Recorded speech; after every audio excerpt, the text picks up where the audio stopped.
कृपया नए दर्शक चैनल को सब्सक्राइब कर ले। धन्यवाद। काशी के घाटों से दूर एक घने जंगल के भीतर एक छोटा सा जलाशय था, जिसे स्थानीय लोग अश्रुताल कहते थे। मान्यता थी कि यह तालाब महादेव के उस समय के विरह से बना था जब वे सती के वियोग में भटक रहे थे। इसी जलाशय के किनारे मनसा नाम की एक अंधी कन्या रहती थी। मनसा देख नहीं सकती थी, लेकिन उसकी सुनने की शक्ति और उसका अंतर्मन इतना जागृत था कि वह हवा की सरसराहट में भी महादेव का डमरू सुन लेती थी। वह रोज तालाब के किनारे से जंगली फूल चुनती और एक मिट्टी का शिवलिंग बनाकर उस पर अर्पित करती। उसके पास न कोई मंदिर था, न कोई पुजारी, बस उसकी अटूट आस्था थी। एक बार उस क्षेत्र में भयंकर अकाल पड़ा। जलाशय सूखने लगा और जंगली जानवर पानी की बूंद बूंद के लिए तड़पने लगे। गांव के लोग, जो मनसा को पगली कहकर चिढ़ाते थे, अब भयभीत होकर महादेव से प्रार्थना करने लगे कि वर्षा हो जाए। उन्होंने बड़े बड़े यज्ञ किए, लेकिन आकाश से आग ही बरसती रही। एक दोपहर एक प्यासा हिरण पानी की खोज में मनसा के पास आकर गिर पड़ा। मनसा ने उसकी धड़कनें सुनी और तड़प महसूस की। उसके पास केवल एक छोटा सा मिट्टी का घड़ा था, जिसमें उसके पीने के लिए अंतिम थोड़ा सा जल बचा था। मनसा के सामने एक दुविधा थी, या तो वह स्वयं की प्यास बुझाए या उस हिरण की। उसने बिना सोचे वह जल हिरण के मुंह में डाल दिया।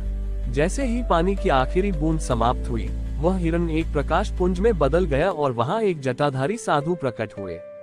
साधु ने पूछा, पुत्री, तुमने अपने प्राण संकट में डालकर इस मूक प्राणी की रक्षा की। क्या तुम्हें महादेव से अपनी आंखों की ज्योति नहीं मांगनी चाहिए?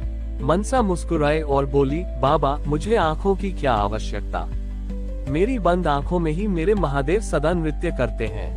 यदि मांगना ही है तो इस धरती की प्यास मांगती हूँ।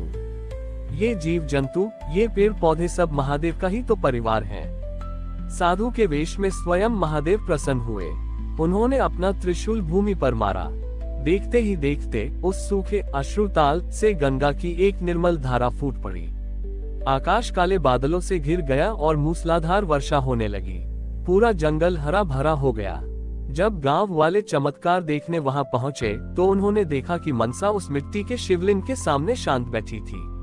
उसकी आंखों की ज्योति तो वापस नहीं आई थी, लेकिन उसके पूरे शरीर से एक ऐसी दिव्य चमक निकल रही थी कि बड़े बड़े विद्वान भी उसके सामने नतमस्तक हो गए। महादेव ने उसे वरदान दिया कि यह जलाशय कभी नहीं सूखेगा और जो भी यहाँ निस्वार्थ भाव से दूसरों के लिए प्रार्थना करेगा, उसकी पुकार सीधे कैलाश तक पहुँचेगी। मनसा ने सिखाया कि सच्ची दृष्टि वह नहीं जो संसार को देखे, बल्कि वह है जो संसार के कष्टों को देखकर पिघल जाए। जैसे जैसे समय बीता, अश्रुताल की महिमा चारों दिशाओं में फैल गई। अब वहाँ केवल प्यासे पशु ही नहीं, बल्कि मन की शांति खोजने वाले राजा और महाराजा भी आने लगे। एक बार एक वैभवशाली राजा चंद्रकेतु वहां पहुंचे। राजा के पास सब कुछ था, लेकिन उनका पुत्र जन्म से ही अत्यंत क्रोधी और अशांत था। राजा ने मनसा से कहा, देवी, मैंने सुना है कि आपकी प्रार्थना सीधे महादेव तक पहुंचती है। मेरे पुत्र के मन में शांति भर दीजिए, मैं आपको सोने का महल बनवा कर दूंगा। मनसा ने धीरे से सिर हिलाया और कहा, राजन, महादेव सोने के महलों में नहीं, शुद्ध हृदय के खालीपन में बसते हैं। आपके पुत्र का क्रोध उसकी अपनी इच्छाओं का बोझ है। उसने राजकुमार को अपने पास बुलाया और उसके हाथ में एक छोटा सा मिट्टी का दिया दिया। मनसा ने कहा, राजकुमार, इस दिए को लेकर उस गुफा के भीतर जाओ जहां प्रकाश नहीं पहुंचता। वहां एक बूढ़ी स्त्री रहती है जो बरसों से केवल महादेव के नाम पर जी रही है। उसे ये दीपक देकर आओ, पर ध्यान रहे, रास्ते में दिया बुझना नहीं चाहिए। राजकुमार अहंकार में भर कर गुफा की ओर चल दिया। गुफा के भीतर घनघोर अंधेरा और पथरीला रास्ता था। जैसे जैसे वह आगे बढ़ा, उसे लगा कि कोई अदृश्य शक्ति उसके दिए को बुझाने की कोशिश कर रही है। पहली बार राजकुमार को डर लगा। उसका क्रोध गायब हो गया और उसकी जगह एकाग्रता ने ले ली।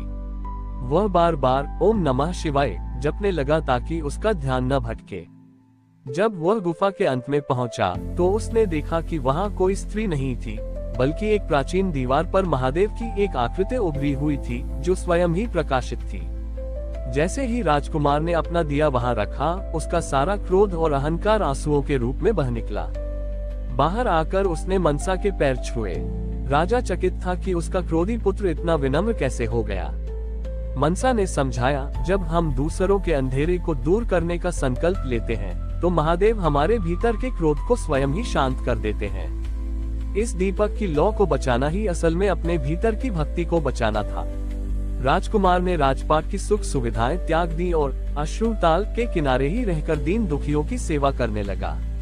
वह समझ गया था कि महादेव को पाने का मार्ग किसी भव्य आयोजन में नहीं, बल्कि स्वयं के भीतर के शोर को शांत करने में है। मनसा की वह दिव्य दृष्टि जो देख नहीं सकती थी, अब पूरे राज्य को करुणा का नया रास्ता दिखा रही